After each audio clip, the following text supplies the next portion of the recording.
चोर लुटेरे नहीं बचेंगे, बच गई सबकी घंटी है। चोर लुटेरे नहीं बचेंगे, बच गई सबकी घंटी है। देश बढ़ा है और बढ़ेगा, मोदी की गारंटी है। और हर गारंटी पूरा होने की भी गारंटी है। मुझे लगता है कि 19 में अखिलेश यादव सिर्फ बसपा के गठबंधन की वजह से जीते थे, और इस बार बसपा उनके साथ नहीं है। इसी आजमगढ़ से अखिलेश यादव हार के जाएंगे, आप लोग नोट करें। समाजवादी पार्टी के वजूद अब कहां से दिख रहे हैं? तो है कहां, अब तो खत्म ही होने वाला है ना। करें मजबूती से लड़ेंगे, हम अब की बार परास्त कर रहे हैं। अब की बात समाप्तवादी पार्टी हो जाएंगे। जैसे वो सपा जो है ना, उसका फुल फॉर्म हो जाएगा समाप्तवादी पार्टी, खत्म, कोई बचेगा ही नहीं। क्योंकि सबने देख लिया ना कि भाई तुम्हारी नीति क्या है, तुम्हारी नीयत क्या है, आप चाहते क्या हो। कोई नहीं रहेगा उनके साथ। और मुझे तो लगता है कि जिस दिन उनको समझ में आएगा, वो खुद भी अपनी पार्टी बंद करेंगे और खुद भी भाजपा के साथ आ जाएंगे। 24 में आजमगढ़ लोकसभा सीट की जीत को लेकर आप कितना आश्वस्त हैं? मैं आखिरी सवाल आपसे। मैं पूरी तरह से एकदम निश्चिंत हूं। उसका कारण ये है कि अखिलेश यादव जी आ रहे हैं लड़ने। अखिलेश यादव को पहले भी मौका मिला था। अखिलेश यादव 4 साल में इस सीट को छोड़ के भाग गए, और उसके बाद 1 साल में हम लोगों ने 50 साल का काम यहां करके दिखाया है, जनता के बीच रह के दिखाया है। और अगर वो फिर आते हैं तो क्या गारंटी है कि फिर नहीं भाग जाएंगे 27 में? क्या गारंटी है? ये भी तो जनता जानती है ना।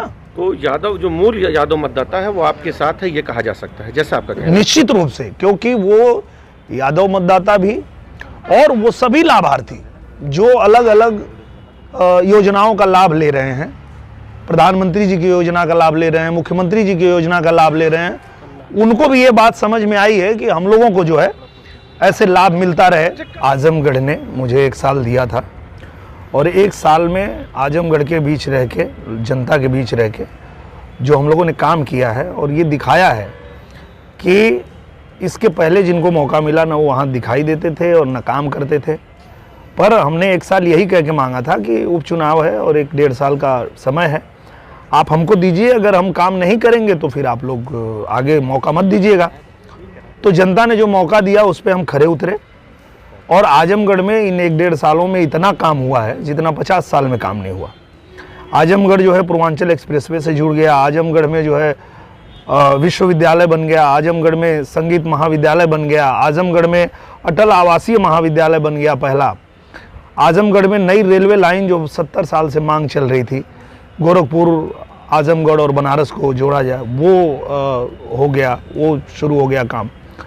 आजमगढ़ को हम रिंग रोड भी लेके आ गए, रिंग रोड ले लिए, वो भी बनना शुरू होने जा रहा है। प्रधानमंत्री जी आ रहे हैं आजमगढ़ में एयरपोर्ट का उद्घाटन करने, आजमगढ़ में नया रेलवे स्टेशन बन रहा है। तो ये सारा काम हम लोग 1 साल भारतीय जनता पार्टी के नेतृत्व में कर पाए, क्योंकि प्रधानमंत्री जी और मुख्यमंत्री जी दोनों लोगों का आशीर्वाद हम लोगों को प्राप्त हुआ।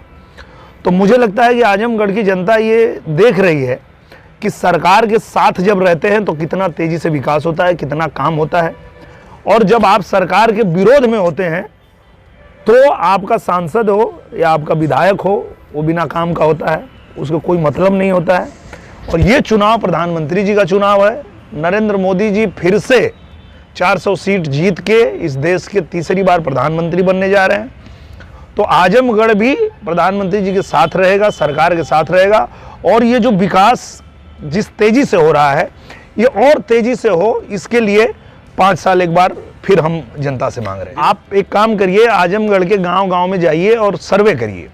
आज आजमगढ़ में जितने यादव प्रधान हैं, जितने यादव बीडीसी हैं, जितने यादव ब्लॉक प्रमुख हैं, वो सब मेरे साथ आ रहे हैं।